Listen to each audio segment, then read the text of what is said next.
I never thought she'd see you two together. Nice to see you again, Traveler and Paimon.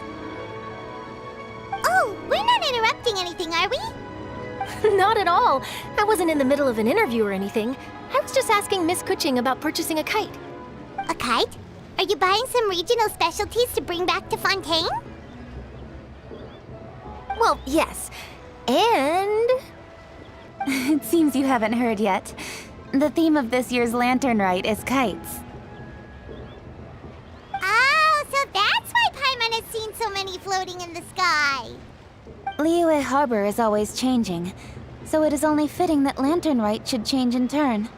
The Qixing believes it would benefit Liyue to build on our own cultural foundation by embracing the technologies of other nations. After all, it is said that the stones of another mountain may serve to better polish one's own jade. Yeah, remember my business meeting with Tianquan Ningguang the last time I was in Liyue Harbor? That's what it was about. But all I really did was use my network to introduce Lady Ningguang to some interesting people. I'm not sure that quite counts as fostering cooperation. In the end, we decided to combine Liyue's traditional art of kite making with Fontaine's mechanical vertical lifting device. Mechanical lifting device? Sounds pretty impressive. But don't kites just use the wind to fly? Why would you need to add something mechanical? Well, you've actually just answered your own question, Paimon. How high and far a kite can fly depends as much on the weather conditions as on the skill of the person holding the string.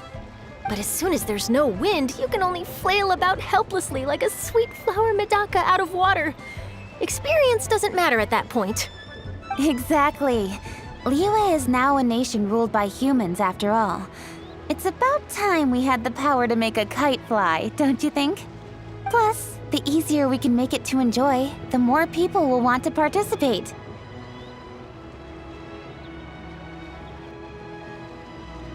Right? I also thought it was a novel idea. Plus, it shouldn't cost much to do. With Miss Charlotte's help, everything has gone smoothly. Our new mechanical kites are already available to purchase from a stall in the harbor. We're having trouble keeping up with demand. We also gave quite a bit of thought to the price. We didn't want it to be too much more expensive than a traditional kite. Cool! Turns out you two and Ningguang like playing with toys just as much as Paimon! Toys? They're not exactly toys. You see, Miss Kuching, that does seem to be everyone's first reaction. Although kites are one of our most time-honored cultural relics, outside of their use in certain ceremonies, I suppose they're considered playthings more than anything now. But to me, there's so much more than that. Think for a second about how remarkable it is that a flimsy paper kite attached to a string has the capacity to touch the sky. It is this slight piece of paper that also carries the weight of Liyue's cultural traditions. There's an old poem that goes, "O kite born of paper, flying true in sound, a lone traveler wanders, just waiting to be found."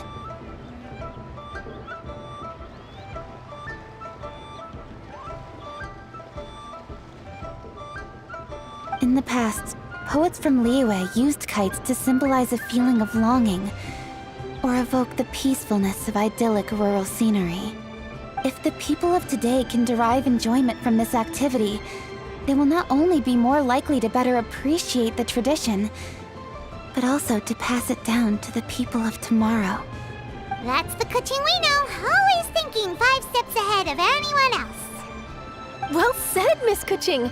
I've learned quite a bit myself. As long as you're willing to listen, I'm happy to share. I also know quite a lot about the various folk traditions related to kites. For example, whenever a kite blew away, people would say it was the Adepti that summoned the wind to take it away as an offering. That way, you can turn an unfortunate event into an auspicious one. What about something more fun? Do you know anything like that? More fun. Let me think. Oh, I suppose we should first talk about how kites are made. It's another one of our precious forms of traditional craftsmanship. My grandfather told me that back when he was a boy, children learned the art of kite making step by step from their elders. First, you use the thin strips of bamboo to construct the frame. Then, you draw a design of your choice on a piece of paper, paste it onto the frame, and tie on the string. Then, you look towards the sky and release the kite to soar among the clouds. Some people write down certain names or desires on their kites, cut the string, and let them fly free. Others may place particular thoughts or meaning into the design itself. Are certain designs associated with certain meanings? I'm gonna jot all of this down. Well, for example, kites in the shape of a butterfly typically symbolize freedom, happiness, or the desire to break free. Fascinating. What else can you tell me? The scissored-tailed swallow is the most classic design. It symbolizes good fortune and joyful tidings. Different colors also have small variations in meaning. Are these commonly understood meanings and symbols in Liyue? Kind of like the language of flowers in Fontaine. I believe so.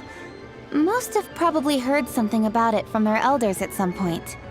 If you're interested, Miss Charlotte, I have several books on the topic that I could lend you. They could be a useful reference. That would be a huge help! Great! Looks like I've got the outline for quite the article on my hands. Perfect! We're gonna take a look around. Then I'll show Miss Charlotte to my home for a little while. I almost forgot. The Ministry of Civil Affairs is hosting a kite flying contest on the night of Lantern Rite. If you're interested, you're more than welcome to bring a kite and participate. The rules are simple.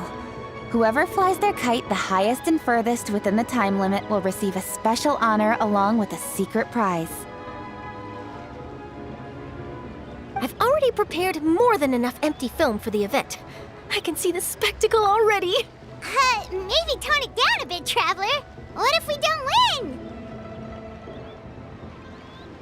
It's better to keep a low profile until the competition starts. Then we'll give them a show they never saw coming. Oh, that secret prize is ours. Then I'll look forward to seeing your performance. You bet! See you then!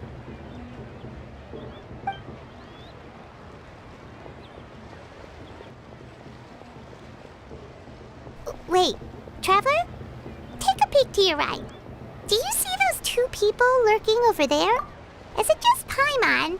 Or were they staring at us the whole time we were talking to Kuching and Charlotte just now? They seem fishy. Huh. Well, yes, but something's up. Paimon just has a bad feeling. Do you think they could be treasure hoarders?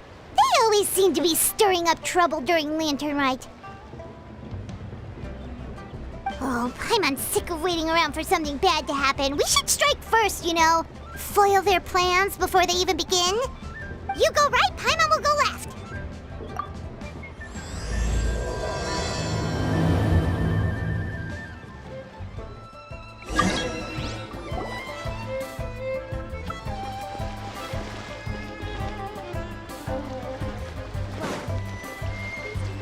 Oh. It is with such an air of urgency that you appear before us. Your comportment suggests you believe us to have committed some heinous crime. Perhaps you could enlighten us as to your intentions. Whoa, where did this fuddy-duddy come from? You should be the one doing the enlightening, buddy. Don't think we didn't notice you eavesdropping. One look and we could tell you were up to no good. Tell us everything, starting with your name. One bears no secrets before two such as yourselves. You stand in the presence of the mighty and illuminated Adeptus, Moon Carver. For the purpose of this foray into the mortal realm, however, you may address one as Hojong. You kidding? That deer's got his head stuck so far up in the clouds, there's no way he'd humble himself down here with the rest of us. You may want to hold your tongue, Paimon. Don't think that Paimon is gonna believe you just because you know her name. Let Paimon guess. You're supposed to be Mountain Shaper, right? Indeed. Mooncarver and myself have descended upon the mortal realm for a visit. The two of you may call me Jiahu. Huh. Looks like you did your research. But in our experience, the harder you try to lead us on, the more likely it is that we've got a big fish on our hands. We'll go straight to the Millilith and have you arrested for impersonating a death guy. Preposterous! Utterly preposterous! Right. Tell us something that only an Adeptus would know. And it better not be some common knowledge that any person on the street could tell you. During the last Lantern Rite, we gathered at Mount Hulao with Rex Lapis and made use of Cloud Retainer's supreme cuisine machine to prepare bamboo shoot soup. Perhaps you have some recollection? The flavor of that soup was more than enough to whet one's appetite. As such, Cloud Retainer assented to my use of the device beyond that singular occasion, providing other recipes to boot. Since then, one has dabbled in the pleasures of the culinary arts whenever time allows. Dabbled? Upon one's last sojourn to your mountain, did you not immediately attempt to hide the device behind a chunk of amber as soon as one's presence was known? Did one not speak up on your behalf but a moment ago? This is how you choose to repay that kindness? One is simply trying to emphasize the veracity of our claim. That does not mean you should reveal personal matters so readily. They might think one bears no difference from Cloud Retainer. Forget it. One does not have the breath to waste on such petty trifles. That might have been more detail than we needed. Seems like you two are the real deal, and Paimon sorry for suspecting you. But, for beings as forgiving as yourselves, this is just water under the bridge, right? You indeed have an agile mind. Cloud Retainer was not mistaken in her high estimation of you. Paimon's still curious about something. It's just, Paimon can understand why Mountain Shaper is here, but why did you decide to come to the city, Mooncarver? It's not really your thing, is it? It is but an inevitable eventuality. Long have the mountains remained strangely idle since Cloud Retainer's move to Liyue Harbor. With Lantern Rite near at hand, one would expect Cloud Retainer to provide us with an account of the festivities in advance. Yet to this day, she has failed to appear. Cloud Retainer is hardly the forgetful sort. One must never rest idle in the face of that which demands action. And since our acquaintances dwell in Liyue Harbor, we had to travel here in human form to avail ourselves of their aid, Cloud Retainers in this case. But a moment ago, one heard you speak of a mechanical kite of sorts. It appears the essence of the situation has hitherto revealed itself. Now it is time for one to retire back to one's abode. So, you're not looking for Cloud Retainer anymore? Perhaps there are aspects of Cloud Retainer's temperament that remain opaque to young Paimon. Given one's understanding, one can only imagine the anger that now consumes her. Cloud Retainer is of a proud and arrogant disposition. She holds the belief that her skill in mechanics surpasses that of all others. One can be quite certain it is hardly with an open mind that she regards the arrival of this new technology. One surmises that she has shut herself away, refused all company, and buried herself in the study of her own creations. To call on her would only invite her rebuke. However, if you do happen to cross paths with her over the next few days, do pass along one's regards. Sure, leave it to us. Have a safe trip back, enjoy the scenery, and happy Lantern Rite! Thank you for your kind words. We shall now depart. We got all worked up for nothing, huh? All that trouble and it turned out to be people we knew all along! Well, it's still pretty early. Let's head over and check out the kite stalls. Paimon wants to see what kinds of kites we can buy to use in the competition. The bigger and prettier, the better.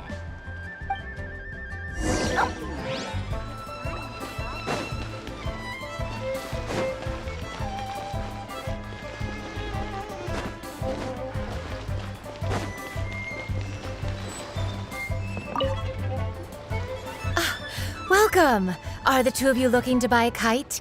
Would you like me to go over the different designs? Ooh, a scissor-tail swallow! And a butterfly! And oh! This jade chamber design is our newest. It's been selling like crazy over the past 2 days. Does it also have a unique meaning? Of course. The jade chamber symbolizes wealth and abundance. The kite bearing its design is said to bring riches in the future to those who fly it. Oh, now that's Paimon's kind of kite. I apologize for the interruption, but are all your wares in order, Miss Genuine? Yes, they're just over there. The paper, bamboo, and dyes. All the necessary kite-making materials. Wonderful! I'll pack them up and get a guard to deliver the goods to Yilong Wharf for you. Yilong Wharf? Oh, wonder what that place is like during Lantern Rite. Paimon would love to go take a look. Well, if the two of you are interested in going to Yilong Wharf, then could I trouble you to find Gaming and deliver these goods together?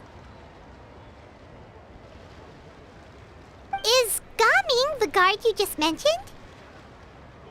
Well, yes.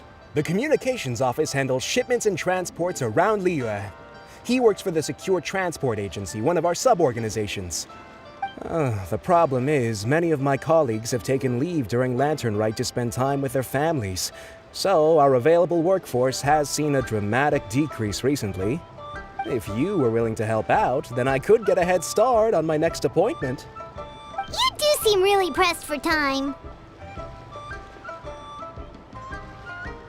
Of course. Hard work deserves ample rewards. Now, at this time of day, Gaming should be somewhere in the vicinity. Just follow the main road until you see the head of a Wushu dance costume. Should be on your right. Be sure to come back if you'd like to buy a kite. I'll even give you a discount. By the way, do you know my aunt? Everyone calls her Granny Shan. I've heard her mention Gaming before. Apparently he's a nice, outgoing fellow and all-around good guy. Go, Barbara, go!